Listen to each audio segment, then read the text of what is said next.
안녕하세요. 강교교 이재입니다. 이번 시간은 644페이지의 집합건물의 소유 및 관리에 관한 법령을 함께 공부하도록 하겠습니다.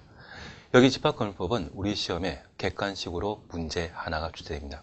그리고 시험에 나오는 것이 공용부분 관리에 관한 사항과 관리인, 그리고 관리단 집회에 관한 사항 위주로 시험 문제가 출제되고 있습니다. 그래서 그러한 부분들을 우리가 함께 살펴나가는데 우선 집합건물과 관련된 개념을 살펴주십니다. 여기 집합건물은 우리가 민법 공부하시면서 일물, 일권주의에 관한 사항을 공부한 적이 있습니다.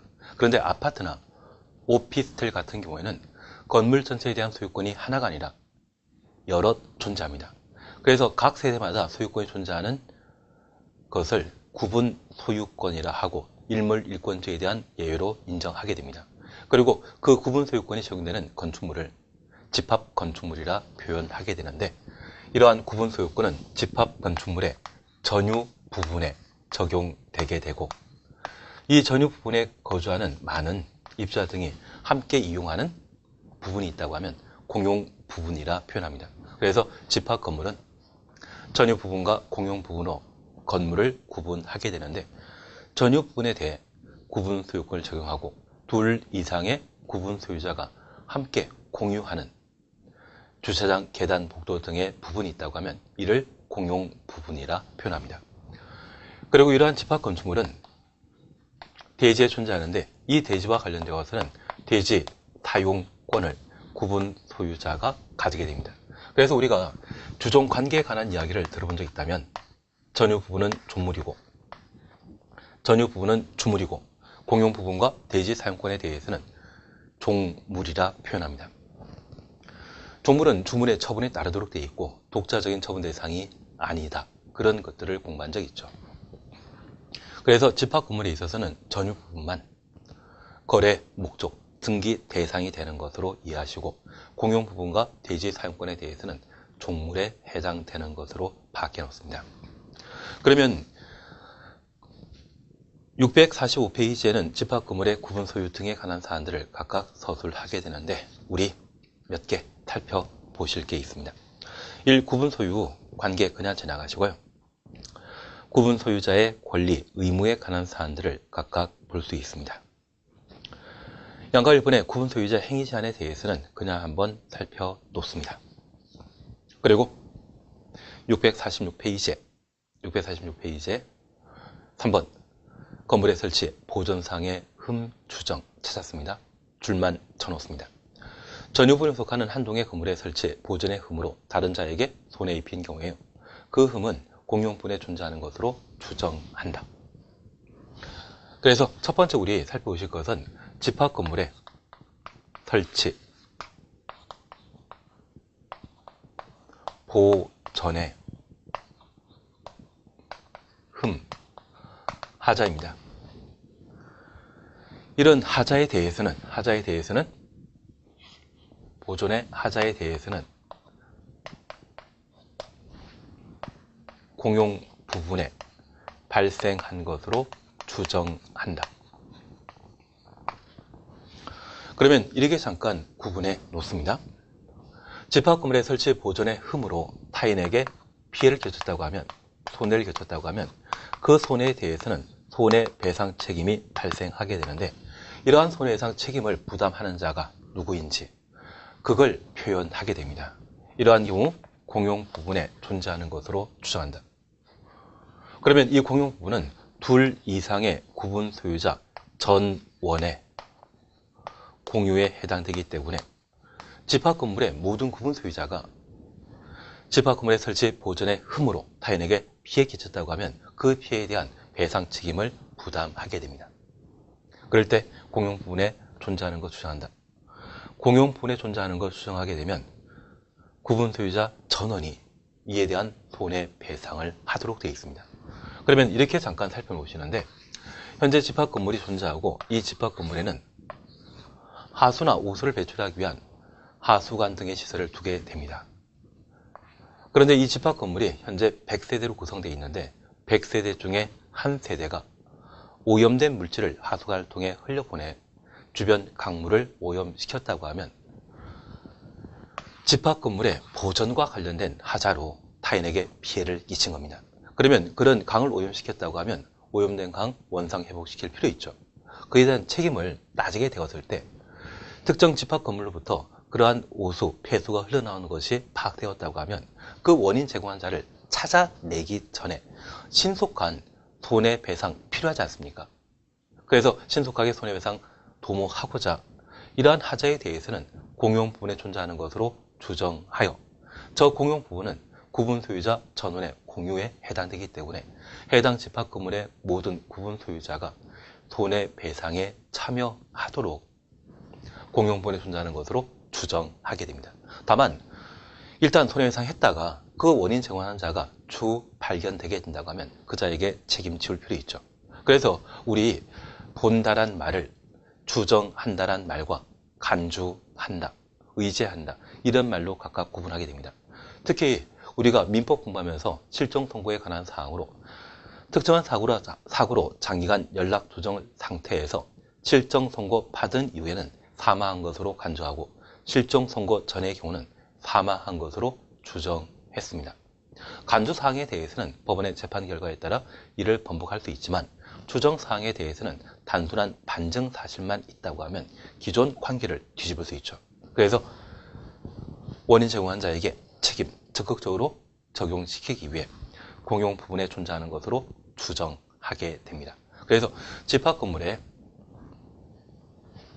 전유분에 속하는 한동의 설치, 보존의 흠으로 다른 자에게 손해 입힌 경우 적극적인 손해배상을 도모하고자 공용 부분에 존재하는 것으로 추정한다. 이해되십니다? 그래서 공용 부분이라는 말, 추정한다는 말 꼭 한번 확인해 놓습니다. 그리고 4번입니다. 대지 사용권을 가지지 아니한 구분 소유자 있는데 그 전유 부분에 철거, 청구할 권리 가진 자는 그 구분 소유자에게 구분 소유권을 시가로 매도할 것을 청구할 수 있다. 여기 전유 부분을 철거할 권리. 보통 집합 건물에 있어서는 재건축 의결이 이루어지게 되면 전유 부분에 대한 철거, 청구할 수 있는 권리를 확보하게 됩니다. 그러면 이러한 재건축 사업과 관련되어서는 집합 건물과 대지 사용권을 동시에 가지고 있는 자만 재건축과 관련된 이해관계인이 될 수 있고 대지 사용권 없이 집합 건물에 대한 전유 부분의 소유권만 가진 경우에는 재건축과 관련된 이해관계인이 못 됩니다. 이들은 매도 청구 대상이 되거든요. 그래서 우리가 구분해 줄 것은 대지 사용권을 갖지 아니한 구분 소유자라고 하면 이는 대지에 대한 권리 없이 집합 건물의 전유 부분에 대한 권리만 가진 자를 말하고 이들은 집합 건물의 재건축과 관련되어서는 이해관계인이 아닙니다. 그래서 그들에 대해서는 무엇? 매도 청구 대상이 된다. 두 가지 사항에 대해서만 확인해 놓습니다. 그리고 5. 담보 책임과 관련되어서는 집합 건물법에 다루고 있는 담보 책임에 관한 사항, 하자 담보 책임에 관한 사항이 일반법이라고 하면 주택법에 다루고 있는 하자 담보 책임은 특별법에 해당되게 됩니다. 특히 우리가 기억하실 것은 이 하자 담보 책임은 전유 부분의 경우에서는 인도 1부터 공용 부분에 대해서는 사용 승일부터 기산하게 되는데 하자 담보 책임이 최대 10년이라는 것만 기억해 놓습니다.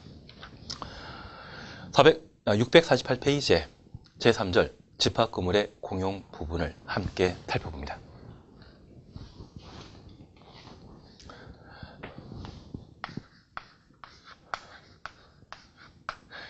여기 집합 건물의 공용 부분에 대해서는 자주 시험에 출제되는 것으로서 둘 이상의 구분 소유자가 함께 사용하게 되는 계단, 복도, 주차장 등을 공용 부분이라 표현합니다. 그러면 이 공용 부분에 사용, 수익, 처분. 그래서 사용, 수익, 처분. 처분이라고 하는 것은 소유권과 맞물려 있는 것이죠. 그리고 사용, 수익, 관리. 이러한 부분들을 함께 살펴보시는 게 필요합니다. 그래서 첫 번째 우리가 보실 것은 이 공용 부분에 대한 소유관계. 소유관계에 관한 사항을 함께 살펴봅니다. 648페이지에 양과 1번 구분 소유자 전원의 공유 찾았습니다. 1번입니다. 공용 부분은 구분 소유자 전원 공유에 속한다. 공유 동그라미 해놓습니다. 그래서 집합 건물의 공용 부분에 대한 재산권 행사 방법은 공유에 해당된다는 것 확인했습니다. 그리고 2. 공유자의 사용권입니다. 각 공유자는 공용 부분을 용도에 따라 사용할 수 있다. 용도 동그라미 해놓습니다. 그리고 3번입니다. 지분입니다. 각 공유자의 지분은 그가 가지는 전유 부분 면적 비율에 따른다. 면적 비율 동그라미 넣습니다. 그러면 첫 번째 우리 함께 봐주실 것은 이 공용 부분에 대한 사용 수익 처분과 관련되어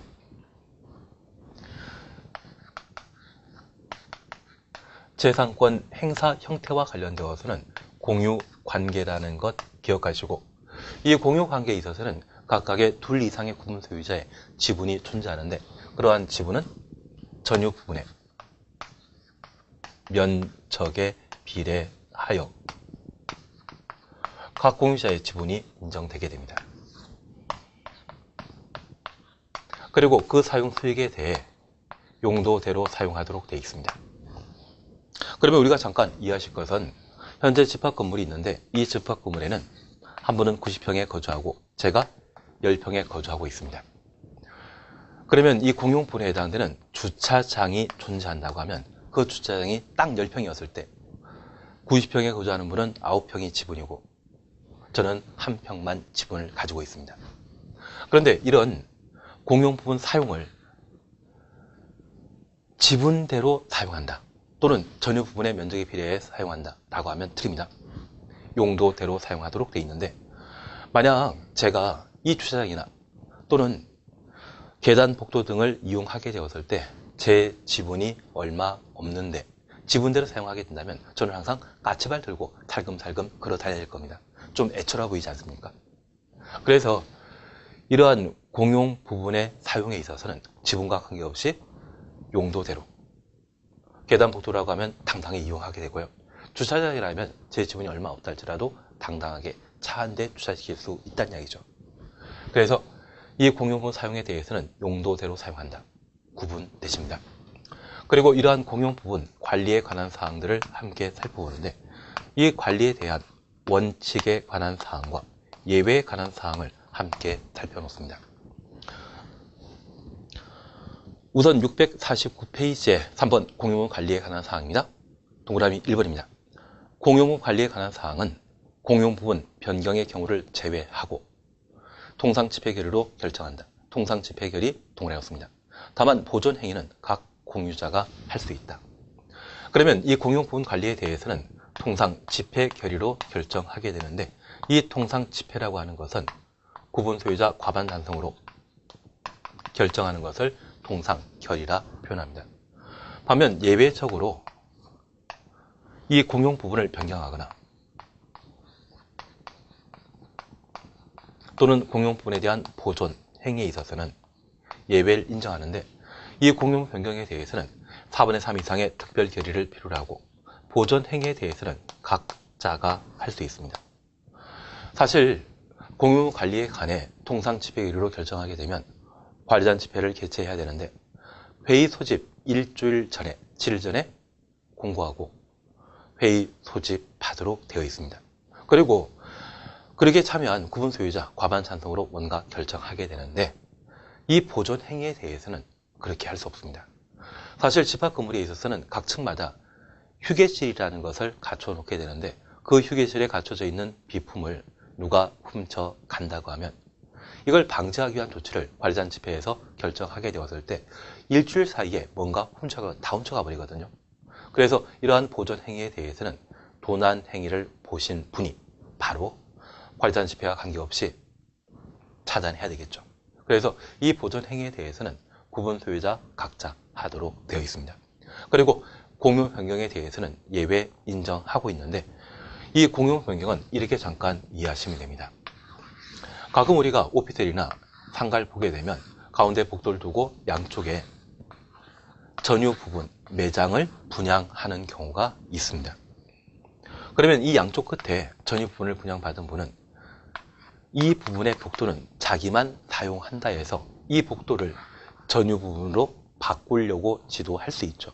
그걸 공용 부분을 전유 부분으로 바꾼다, 그러한 개념에서 공용 부분 변경이라 표현하게 됩니다.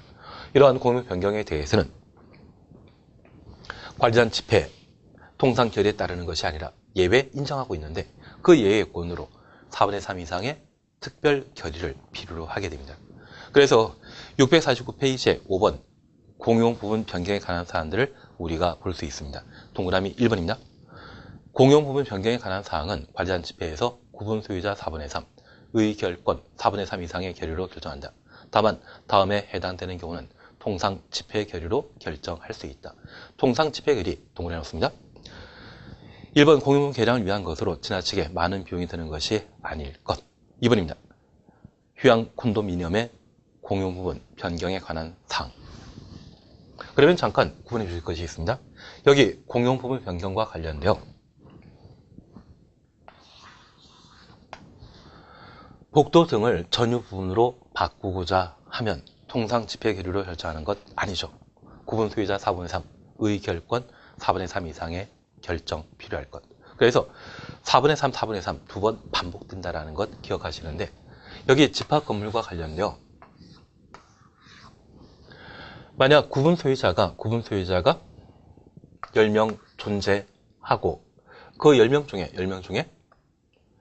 5명은 20평에 거주하고 5명이 10평에 10평에 거주하게 되면 구분 소유자는 평형과 관계없이 오직 구분 소유자 사람 수만을 따지게 됩니다. 반면 의결권이라고 하면 5명이 20평에 거주하게 되면 20평짜리 5세대면 100 그리고 10평짜리 5세대라고 하면 50입니다. 그러면 집합 건물의 전유 부분에 대한 연 면적이 150평이고 그리고 대지의 지분이 만약 150평이라고 하면 이 대지에 대한 지분을 의결권이라 표현하게 됩니다. 그래서 사람 수만 4분의 3이 아니라 의결권, 대지 지분에 관한 사항도 4분의 3 이상의 요건을 충족할 때 공용 부분 변경 가능하다는 이야기입니다. 그런데 이 공용 변경 우리 남 잘 되는 걸 못 보죠. 복도를 전유 받고 사용하겠다고 하면 누가 찬성해 줄 사람 있겠습니까? 거의 힘듭니다. 다만 이러한 공용 변경과 관련되어 예외 인정하고 있는데 과도한 비용 부담하지 않거나 휴양 콘도미니엄의 공용 변경에 대해서는 통상 집회 결의로 결정할 수 있다. 하나 이해하시겠습니다. 우리가 다 제주도에 있는 모 콘도의 회원권을 가지고 있습니다. 저 콘도에서는 장사를 좀 더 잘하기 위해 복도에 해당되는 공용 부분을 백실로 바꾸고자 관리자 집회를 개최한답니다. 제주도에 갈 마음 있으십니까? 왕복 비행기 표와 한 3박 4일 정도의 여행 경비를 보내온다고 하면 출석할 마음이 생길 수 있죠. 그만큼 휴양 콘도미니엄의 관리자 집회에 대해서는 정족수를 채우기가 쉽지 않기 때문에 그때 공용부분 변경만큼은 통상 집회 결의 과반 찬성으로 결정할 수 있도록 규정을 완화시켜 놓고 있습니다. 그러면 콘도미니엄을 제외한 그 밖에 집합 건물의 공용 변경에 대해서는 4분의 3이라는 특별 결의를 필요로 하지만 휴양 콘도미니엄에 대해서는 통상 집회 결의 과반 찬성으로 공용 변경할 수 있다. 예외에 관한 사항 저렇게 구분해 놓습니다. 그래서 이 공용 부분의 사용 수익 처분에 관한 사항 저렇게 구분해 놓습니다. 한 장 넘기시면 동그라미 양가로 3번 공용 부분의 부담 수익입니다. 각 공유자는 규약에 달리 정한 바 없으면 지분 비율에 따라 지분 비율 동그라미 놓습니다. 공용 부분의 관리 비용과 그 밖의 의무를 부담하며 공용 부분에 생기는 이익을 취득한다. 그래서 이 공용 부분을 사용 수익하며 관리비 비용 부담해야 되죠. 이러한 관리비 비용에 대해서는 지분 비율에 따라 바로 공용 부분의 지분에 대해서는 전유 부분의 면적에 비례하죠. 그래서 집합 건물의 관리비 산정에 있어서는 전유 부분의 면적에 비례하게 됩니다. 그리고 4번입니다. 공용 부분에 관해 발생한 채권 효력입니다. 공유자가 공용 부분에 관하여 공용 부분 동원해 주십시오. 다른 공유자에 대해 가지는 채권은 특별 승계인에 대해 행사할 수 있다. 특별 승계인 동그라미 놓습니다. 그러면 잠깐 우리가 이렇게 이해해 놓습니다. 관리 비용 부담 등에 관한 사항 함께 보셨습니다. 그래서 관리 시에 비용 부담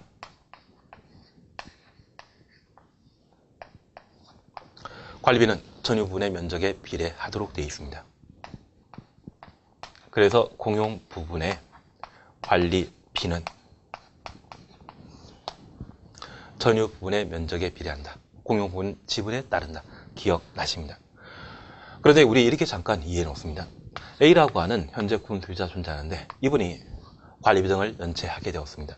그러면 그 관리비를 연체하게 되면 그 관리비는 전유 부분에 대한 관리비와 공용 부분에 대한 관리비 그리고 연체료 존재하는데 이 공용 부분에 대해서는 제대로 관리하지 않는다면 A만이 아니라 A 외 다른 구분 소유자에도 큰 피해 발생할 수 있죠. 그래서 이 공용 부분 관리비에 대해서는 다른 구분 소유자가 이를 부담하게 됩니다. 그런데 저 A가 소유하고 있는 전유 부분을 경매 등의 방법으로 A-가 취득하게 되면 저 A-는 특별 승계인이라 표현합니다.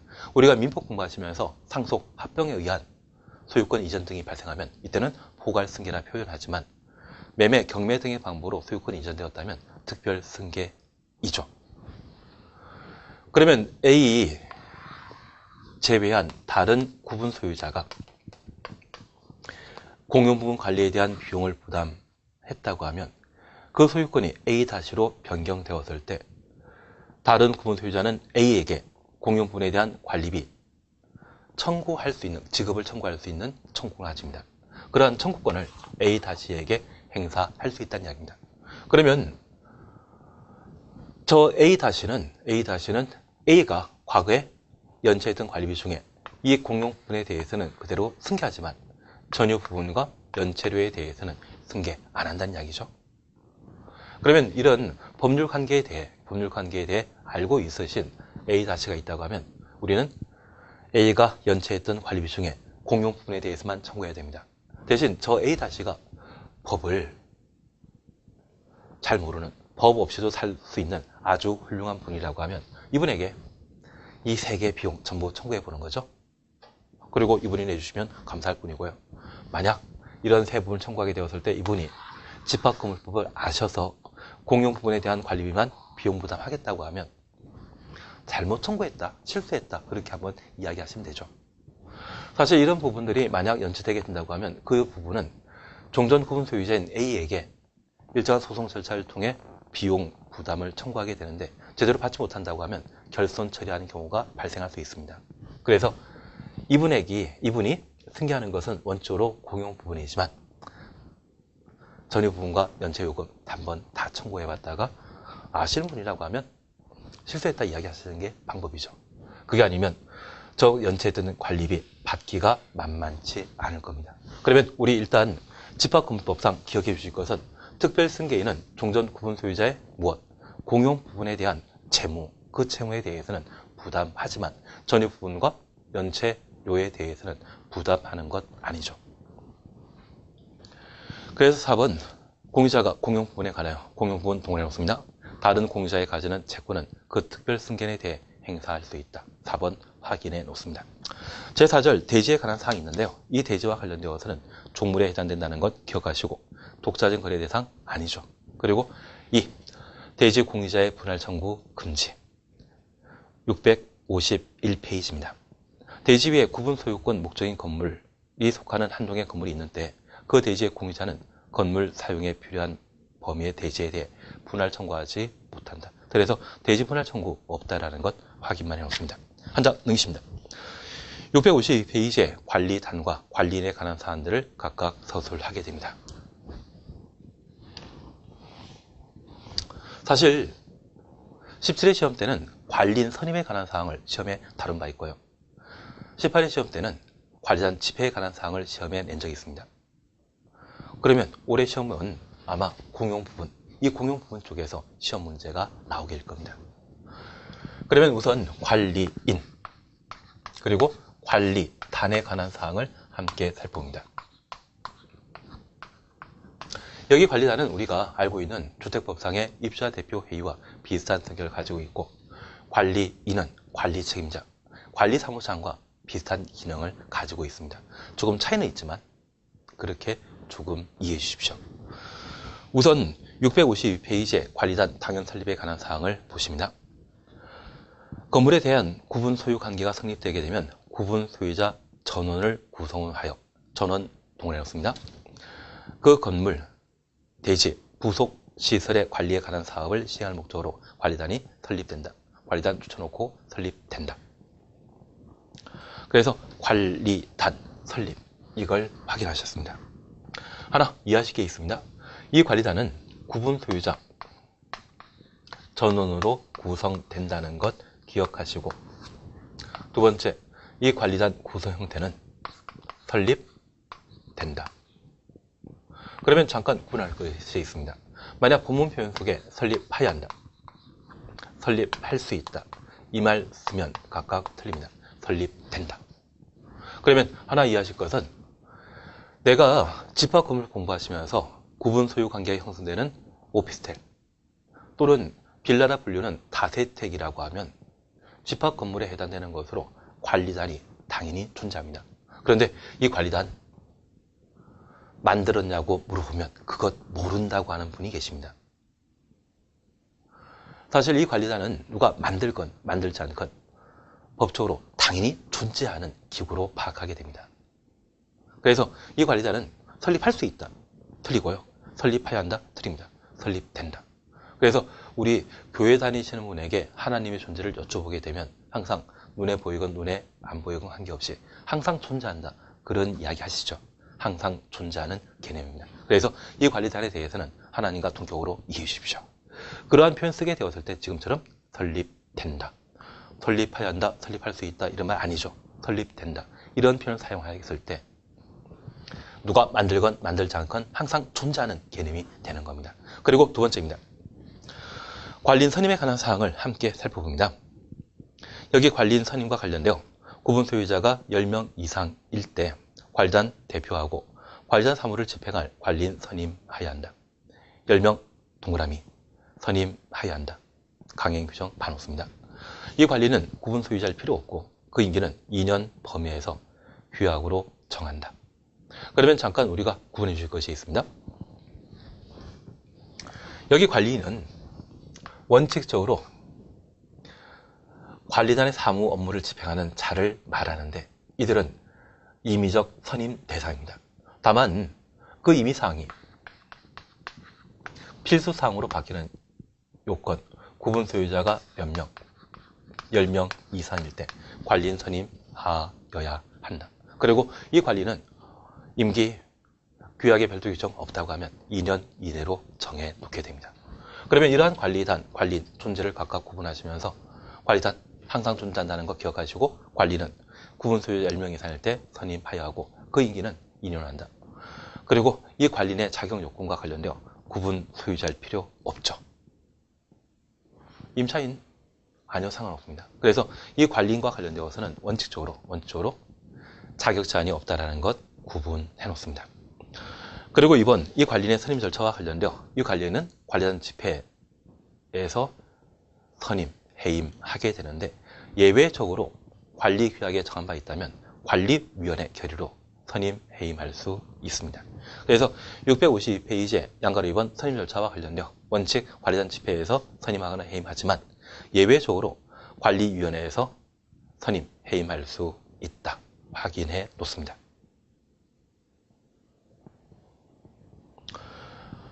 그리고 2번 그냥 확인만 해 놓습니다. 구분 소유자의 승낙받아 정유분을 점유하는 자는 관리단 집회에 참석하여 그 구분 소유자의 의결권 행사할 수 있다. 그래서 관리단 집회는 원칙적으로 구분 소유자로 구성되게 되지만 임차인이랄지라도 구분 소유자의 동의 승낙 받게 되면 관리단 집회에서 의결권 행사한다. 그런 취지입니다. 그래서 임차인에 대한 기본적인 권리를 보장할 목적으로 특별 규정들을 최근 마련했는데 구분 소유자의 승낙받은 전유분을 점유하는 자, 이들도 관리단 집회에 참여하여 구분 소유자의 의결권 행사할 수 있다. 확인만 해놓습니다. 그리고 옆에 페이지에는 관리인의 권한과 의무에 관한 사항 서술을 하고 있는데 한번 확인해 놓습니다. 다만 이 관리인과 관련되어서는 공용분에 대한 보전 관리에 관한 사항과 관리단 집회 업무를 수행하는 것, 그리고 관리단 사업과 관련되어 재판상 재판 외 행위를 처리하게 됩니다. 그래서 관리인의 권한, 업무 범위에 관한 사항 확인해 놓습니다. 그리고 이번 관리단 대포권 지원 그냥 한번 보시고요. 그리고 보고 의무 확인해 놓으십니다. 다만 우리가 기억하실 것은 이 관리인의 보고 사항은 공용 부분 관리에 관한 사항을 관리인의 기본 업무 영역으로 정해놓고 있기 때문에 공용부문 관리에 관한 사항, 공용 관리에 관한 사항들을 관리단 집회에 보고하게 됩니다. 그래서 여기 관리인과 관련되어 저 정도 관리인 10명 이상대 선임한다. 관리단 집회에서 선임 해임하게 되지만 예외적으로 규약에 정한 바 있다고 하면 관리위원회에서 선임 해임할 수 있다. 그리고 관리인의 업무 영역은 공용부문 보존 관리 업무 사항을 처리하게 되는데 전유 부분은 관계없죠. 전유 부분 관계없다는 것 정도만 살펴봤습니다. 그리고 다음 페이지에 관리위원회 볼 수 있는데 이 관리위원회는 이미 기구라는 것 확인하시고 관리인을 지휘하기 위해, 지휘 감독하기 위해 관리위원회 두게 됩니다. 그래서 관리위원회 임의 기구라는 것만 확인해 놓습니다. 그리고 656페이지에 규약, 집회에 관한 사항들을 함께 살펴놓습니다. 여기 규약과 관련되어서는 집합건물의 둘 이상의 부분 소유자가 지켜야 될 약속이 있다고 하면 이를 규약이라 하고 이 규약에 대해서는 지도이사가 표준 규약을 정해놓고 있습니다. 지도이사가 정한 표준 규약에 따라 각 집합건물의 규약을 설정, 변경, 폐지하게 되는데 이러한 규약의 설정, 변경, 폐지에 있어서는 4분의 3 이상의 특별 결의가 필요합니다. 그래서 여기 규약, 둘 이상의 구분 소유자가 집합건물을 사용하면서 거주하면서 지켜야 될 규범이 있다고 하면 규약이라 하고 이 규약, 표준 규약에 근거하여 마련되게 되는데 표준 규약은 지도이사가 정한다. 그리고 이 규약을 설정, 변경, 폐지하기 위해서는 4분의 3 이상의 특별 결의 필요하다. 그래서 657페이지에 동원의 4번 표준 규약에 관한 사항 한번 확인해 놓으시고요. 그리고 2번 규약의 설정, 변경, 폐지에 4분의 3 이상의 특별 결의 필요하다는 것 확인해 놓습니다. 그리고 한 장 넘기시면 이 관리단 집회 찾으셨죠.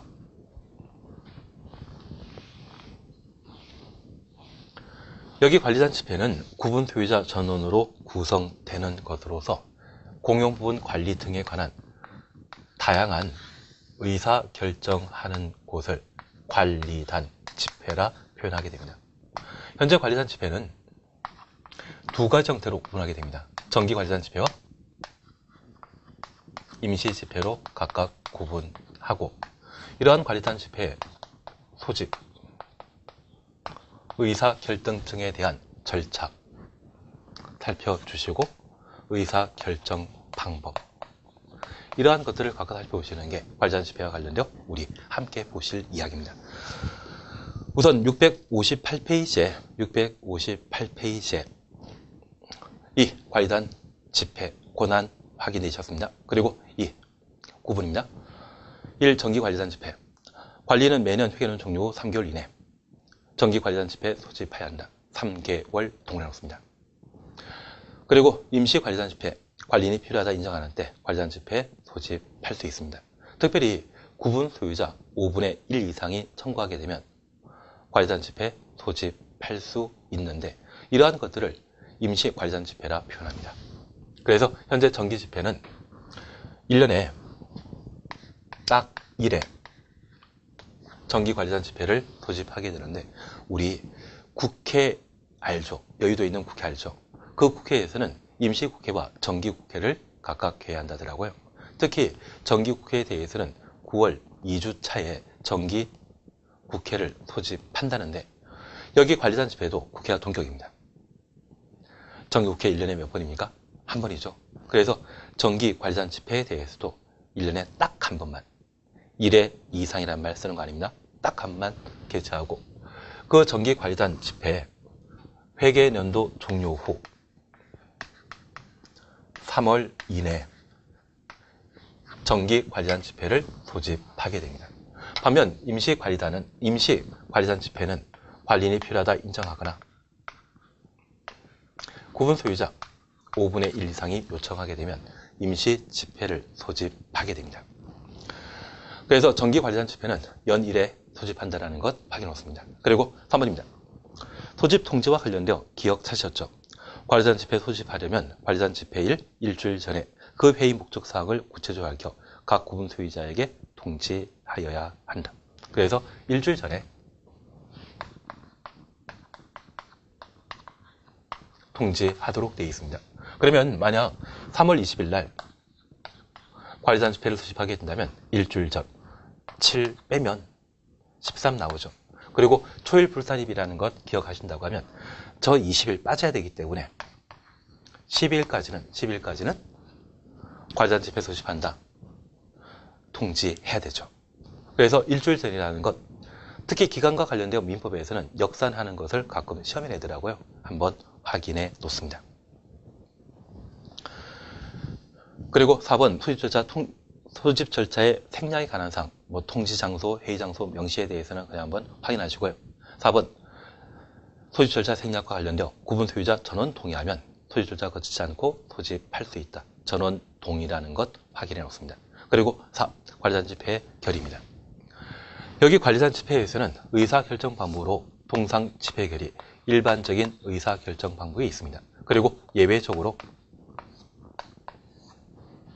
5분의 4 이상의 특별 결의와 4분의 3 이상의 특별 결의 사항이 있는데 만약 이 관리단 집회에서 3분의 2로 결정하는 것이 있다면 무조건 틀린 것으로 잡아내십니다. 그리고 구분 소유자가 4분의 3이면 의결권도 4분의 3. 구분 소유자가 5분의 3면 의결권도 5분의 3. 그래서 이 관리단 집회에서는 과반수 찬성으로 결정하거나 5분의 4로 결정하거나 4분의 3으로 결정하는 것은 있지만 3분의 2 그리고 5분의 3 이런 거 없습니다. 그래서 5분의 4, 4분의 3 이러한 특별 결의만 존재한다는 것 확인해 놓습니다. 그리고 앞에 숫자와 뒤에 숫자가 서로 다른 것도 없습니다. 그러면 4번에 관리단 집회 결의와 관련되어 1. 결의사항 기억 확인만 해놓습니다. 관리단 집회는 통지한 사항에 관해서만 결의할 수 있다. 만 동그라미 놓습니다. 사실 객관식에 만자, 오직 이 말 쓰게 되면 틀린 지문이죠. 그런데 여기에서는 맞는 지문입니다. 그러면 이 예외에 대해 이렇게 잠깐 이해하십니다. 관리단 집회를 하게 되었을 때 구분 소유자 입장에 아주 사소한 것, 경미한 것으로 관리단 집회한다고 모이자고 합니다. 그러면 관심 없는 분은 참석 안 할 수 있죠. 그렇게 참석 안 했는데 엉뚱하게 중요한 사안들을 처결하게 된다면 이건 문제 있지 않습니까? 그래서 이 관리단 집회에 개최하게 되면 소집 통지했을 때 소집 목적 등을 명시하게 되는데 그 명시한 사항에 대해서만 의결할 수 있고 엉뚱한 다른 것은 결정할 수 없습니다. 기억 이해되시겠습니까? 그리고 두 번째입니다. 이번 의결권에 관한 사항 보셨습니다. 각 구분 소유자 의결권은 특별한 규정 없다고 하면 공유자의 지분에 규정한 지분 비율에 따른다. 그러면 공유자의 지분이라고 하는 것은 전유 부분의 면적에 비례했던 것 기억납니다. 그래서 구분 소유자라고 하는 것은 몇 평에 살고 있는지 그거 따지는 게 아니고요. 사람 수만 따지게 됩니다. 의결권이라는 말을 쓰게 된다고 하면 재산 가치를 고려하여 10평에 거주하는 분과 20평에 거주하는 분이 있다고 하면 20평 거주하는 분이 10평에 거주하는 분의 2배 의결권을 가지게 됩니다. 그래서 구분 소유자라고 하는 것은 몇 평에 거주하는지 관계없이 사람 수를 따지는 것이고 의결권은 지분에 따른 결정으로 이해해 놓습니다. 그리고 의결 방법입니다. 기억 줄만 틀어놓습니다. 관리단 집회의 의사는 법에 특별한 규정이 없다고 하면 구분 소유자 과반수, 의결권 과반수로서 의결한다. 그래서 통상 집회 결의는 과반수 찬성으로 결정한다는 것 확인해 놓습니다. 그리고 특별 결의에 관한 사항을 우리가 함께 보시는데 여기 특별 결의와 관련되어 이미 4분의 3으로 결정하는 것 두 가지 본 적이 있습니다. 규약의 설정, 변경, 폐지. 그리고 4분의 3으로 결정하는 것 기억납니다. 공용 부분 변경에 관한 사항. 그리고 특별 결의 5분의 4를 결정할 수 있는 것이 딱 두 개 있는데요. 집합 건물에 대한 재건축에 관한 사항과 집합 건물 가격에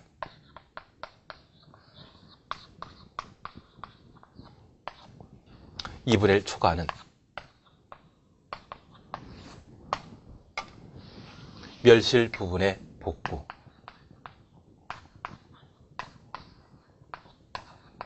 이러한 경우는 5분의 4 이상의 특별 결의를 필요로 합니다. 그래서 662페이지에는 재건축 결의와 관련되어 5분의 4 특별 결의 필요하다는 것 확인해 놓으시고, 이러한 재건축과 관련되어 80% 이상의 구분 소유자 찬성했지만 20% 반대하게 된다고 하면 그 지분 사들일 필요 있죠. 그래서 매도 청구에 관한 사안들을 따로 인정하고 있습니다.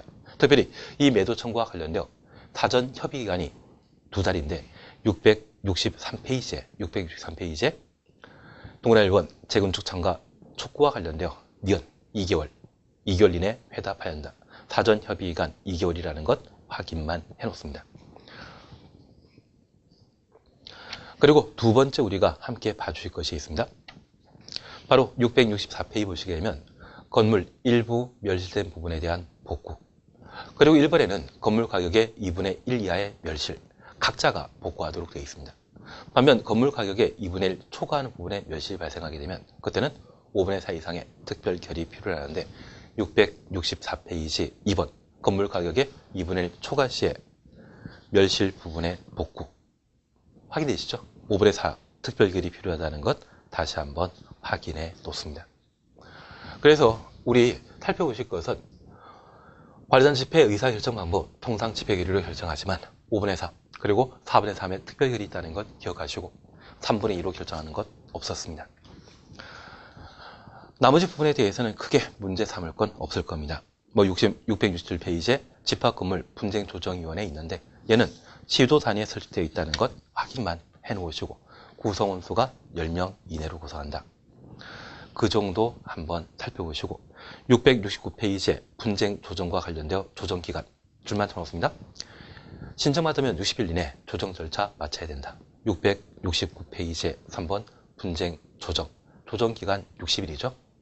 그 정도 하나 보시는데 이 조정위원회와 관련된 사항은 우리 시험 범위에서는 아직 시험 문제 출제된 적 없거든요. 그래서 이쪽은 관리실무 쪽에서 또는 관계법규에서 시험 문제 나오더라도 항상 분쟁 조정 기능 이미 충분히 아셨고 그 위치가 지도에 설치되었다는 것, 조정기간 60일이라는 것, 그 정도만 한번 확인한다면 충분히 나머지 부분은 쉽게 해결되지 않을까 싶습니다. 그래서 집합건물법 우리 해주실 것은 공용부분, 관리인, 관리단, 집회 세 가지 부분에 대해 반복해 보신다고 하면 출제되는 문제 하나를 충분히 해결할 수 있을 겁니다. 이번 시간으로 관계법규와 관련된 기본서에 관한 사항들은 쭉 한번 우리가 함께 하셨습니다. 그리고 이 관계법규에 대해서는 한번 듣고 끝내시는 것이 아니라 어느 정도 용어에 대한 숙달이 필요하기 때문에 2번, 3번 정도 반복해서 동영상을 들어보시는 게 도움이 되지 않을까 싶습니다. 이번 시간 여기까지 함께 하도록 하겠습니다. 수고하셨습니다.